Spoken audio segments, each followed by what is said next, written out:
নমস্কার বন্ধুরা, সেদ্ধ আলুর মধ্যে হাফ কাপ বেসন দিয়ে আজ আমি আপনাদের দারুণ মজাদার একটি ইভিনিং স্ন্যাক্সের রেসিপি শেয়ার করব। এর জন্য পুরো রেসিপিটা দেখতে থাকুন, আশা করি আপনাদের খুবই ভালো লাগবে।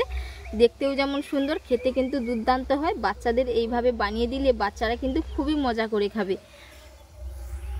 স্ন্যাক্সগুলো কত মুচমুচে হয়েছে, এই যে আওয়াজটা শুনেই আপনারা বুঝতে পেরেছেন কত সুন্দর হয়েছে, দারুণ মুচমুচে। আপনারা কিন্তু এগুলো স্টোর করে রেখেও খেতে পারবেন। এই যে খুব সুন্দর হয়েছে। এর জন্য পুরো রেসিপি দেখতে থাকুন, আশা করি আপনাদের খুবই ভালো লাগবে। সাথে চ্যানেলে যদি নতুন বন্ধু হয়ে থাকেন অবশ্যই চ্যানেলটি সাবস্ক্রাইব করে নেওয়ার অনুরোধ থাকলো। রেসিপিটি বানানোর জন্য প্রথমে আমি একটি মিক্সিং বোল নিয়েছি, আর এই রেসিপি বানানোর জন্য কিন্তু একটি ডো রেডি করে নিতে হবে। এর জন্য এখানে আমি একটি সেদ্ধ আলু নিয়েছি। আলুটা আগে থেকে আমি খোসা ছাড়িয়ে সেদ্ধ করে নিয়েছি। এবার আমি আলুটাকে গ্রেটারের দ্বারাই গ্রেট করে নেব। আপনারা চাইলে পটেটো মেশারেও ম্যাশ করে নিতে পারেন। আর বন্ধুরা, প্রতিদিনের মতো কে কোথা থেকে রেসিপি দেখছেন অবশ্যই কমেন্ট করে জানাবেন। যদি রেসিপি ভালো লেগে থাকে অবশ্যই একটি লাইক করে দেবেন। সাথে চ্যানেলে নতুন বন্ধু হয়ে থাকলে অবশ্যই চ্যানেলটি সাবস্ক্রাইব করে নেওয়ার অনুরোধ থাকলো। তো এইরকম করে কিন্তু আলুটা আমি খুব সুন্দর করে গ্রেট করে নেব। আলু খুব সুন্দর করে গ্রেট করে নিয়েছি। এবার আমি ওই আলুর মধ্যে দিয়ে দিচ্ছি 1/3 কাপ বেসন। এবার আমি এর মধ্যে দিয়ে দিচ্ছি 2 চামচ কর্নফ্লাওয়ার। এবার আমি এর মধ্যে কিছু গুঁড়ো মশলা অ্যাড করে নেব। এবার দিয়ে দেব পরিমাণ মতো লবণ। ঝালের জন্য দিয়ে দিচ্ছি 1/2 চামচ গোলমরিচের গুঁড়ো, 1 চামচ জিরের গুঁড়ো, 1 চামচ ধনের গুঁড়ো, 1/2 চামচ লাল লঙ্কার গুঁড়ো, 1 চিমটে হলুদের গুঁড়ো কালারের জন্য, 1 চামচ গোটা জিরে।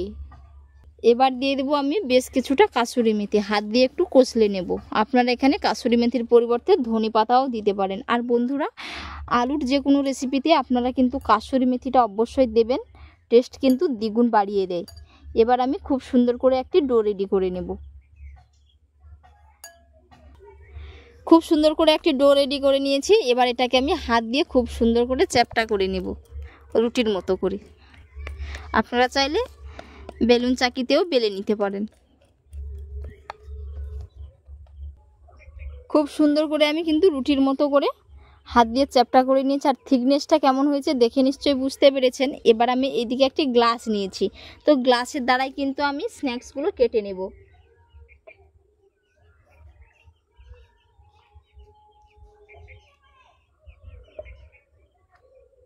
এরকমভাবে আমি স্ন্যাক্সগুলো এক এক করে কেটে নেব।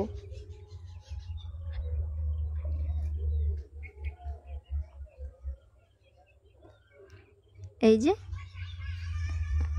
এক এক করে সমস্তগুলো আমি কেটে নিয়েছি গ্লাসের দ্বারাই। এইরকম শেপ দিয়েছি, আপনারা কিন্তু আপনাদের পছন্দ অনুযায়ী শেপ দিতে পারেন। এবার আমি কড়াইতে তেল দিয়ে এগুলো ভেজে নেব। মধ্যে তেল দিয়ে তেলটা গরম করে নিয়েছি। আর বন্ধুরা, তেলটা কিন্তু খুব বেশি গরম করা যাবে না, মিডিয়াম গরম করে নিতে হবে। এবার আমি এই তেলের মধ্যে স্ন্যাক্সগুলো দিয়ে দিচ্ছি।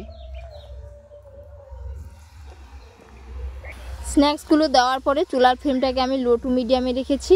আর দেওয়ার সাথে সাথে কিন্তু নাড়াচাড়া করা যাবে না, 1 মিনিট পরে আমি নাড়াচাড়া করে নেব। 1 পিঠ হয়ে গেছে, এবার আমি 1 পিঠ উল্টে নেব। এখন থেকেই কত সুন্দর দেখাচ্ছে, একেবারেই কিন্তু মুচমুচে হয়। এই নাস্তাগুলো আপনারা অবশ্যই একবার ইভিনিং স্ন্যাক্সে গরম গরম চায়ের সাথে বানিয়ে নেবেন, খেতে পুরো দুর্দান্ত হয়। খুব সুন্দর করে লাল লাল করে ভেজে নিয়েছি। এবার আমি এগুলো তেল থেকে ছেঁকে তুলে নেব। আর বন্ধুরা, ভেজে নিতে কিন্তু 5 থেকে 6 মিনিট টাইম লাগে। পরের ব্যাচগুলো ঠিক একই রকমভাবে আমি ভেজে নেব। বাকিগুলো ঠিক একই রকমভাবে ভেজে নেব। এক করে সমস্ত স্ন্যাক্সগুলো আমি বানিয়ে নিয়েছি। আর কত সুন্দর হয়েছে, একেবারে এই যে মুচমুচে হয়েছে, আওয়াজটা শুনেই বুঝতে পেরেছেন। এক এক করে সমস্ত স্ন্যাক্সগুলো আমি বানিয়ে নিয়েছি। আর কত সুন্দর হয়েছে, একেবারেই কিন্তু মুচমুচে হয়েছে। এই যে আওয়াজটা শুনেই আপনারা বুঝতে পেরেছেন, দারুণ হয়েছে। আপনারা কিন্তু বাড়িতে অবশ্যই একবার এইরকমভাবে বানিয়ে নেবেন, খেতে পুরো দুর্দান্ত হয়। আর এতক্ষণ পুরো রেসিপি দেখার জন্য আপনাদের অসংখ্য অসংখ্য ধন্যবাদ থাকলো। আপনাদের সাথে নেক্সট অন্য একটি রেসিপিতে দেখা হচ্ছে। আপনারা সকলেই ভালো থাকবেন, সুস্থ থাকবেন। ধন্যবাদ।